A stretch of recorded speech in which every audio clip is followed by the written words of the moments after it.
معظمنا عنده مشكله في الانجليش، فخلينا نتكلم على الانترفيوي ان هو ما بيعرفش يتكلم بالانجليش. فطب نعمل ايه يا طارق؟ نحل المشكله دي ازاي وانا نفسي اشتغل وكل واحد بيقعد يلطم لي شويه بالانجليش ويبدا يتنطط عليا بسؤالين ثلاثه وانا ما بعرفش اجاوب؟ طيب اعمل ايه يا طارق؟ بص يا شباب، علشان تبقى قوي في الانجليش وتعرف تجاوب على اي سؤال في الانجليش، فانت عندك تو ستابس لازم تمشي معاهم سوا.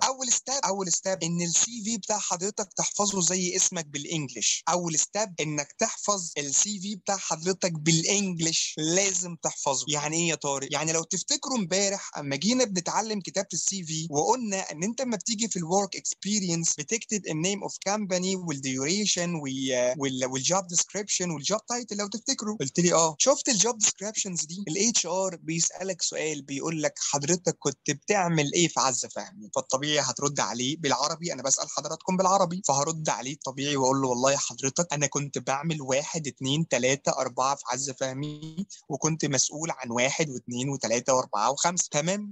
فلازم اتليست تحفظ السي في بتاع حضرتك كويس جدا. طيب طارق انا عندي مشكله. ايه المشكله؟ ان انا مش فاهم السؤال، انا مش هفهم السؤال. فانا هبعت لكم فورم النهارده انا عاملها لحضراتكم لله. الفورم دي فيها الاسئله اللي الاتش ار كومن كويستشنز، الاسئله المشتركه اللي معظم الاتش، انا بس بحاول اساعدك.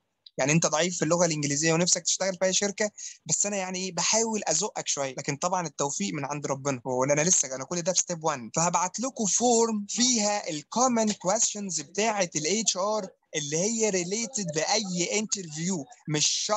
مش شرط بوزيشن معين، انا بتكلم عن الاتش ار بيرسوناليتي، الاتش ار انترفيو. تمام يا طارق، شكرا جدا. طب وبعدين حته الاكسنت بقى اعمل فيها ايه؟ جاي لك في الطريق. علشان تبين للاتش ار انك عيل فت وانك بتعرف تتكلم كلمتين انجليزي، هتخش ستيب 2 بقى. هتخش واستغل الوقت الفاضي بتاع الجامعه ده. لو انت في الجامعه استغل الوقت الفاضي في يوم اجازتك، في الوقت الاجازه، انك تخش على اليوتيوب وتكتب انجلش فور يو. التشانل دي من الاي يو سي، من الجامعه الامريكيه. بعد ما تجيبها، انا بقول لكم الستابس اللي حصلت معايا، واحنا الحمد لله ان احنا مسجلين ده. بعد ما تجيبها هتكتب على جوجل كامبريدج ديكشنري، هتخش على القاموس ده، هو هيبدا ينطق لك كل كلمه حضرتك مش عارف تقراها في السي في بتاع حضرتك، هو هينطقها لك. واعمل ريبيت اكتر من بره لحد ما تقولها. وبعدين يا عم طارق هتمسك في التشانل دي اول 15 محاضره.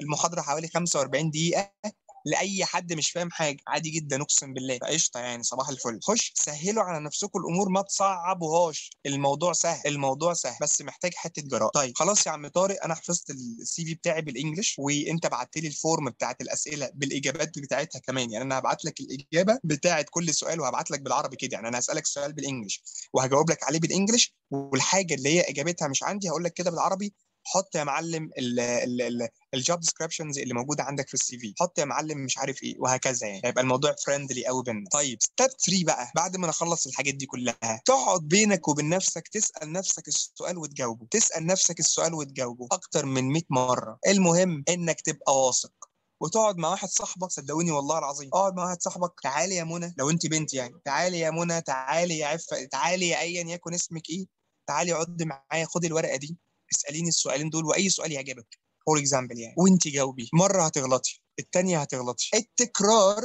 بيثبت المعلومه في دماغك، لان في الاول وفي الاخر السي في ده بيعبر عن نفسك انت. فانت لما بتيجي تقعد مع الاتش ار بتحكي عن نفسك انت، وصدقني هتفت في اي بوزيشن نفسك فيه، والله هتفت في اي بوزيشن نفسك فيه.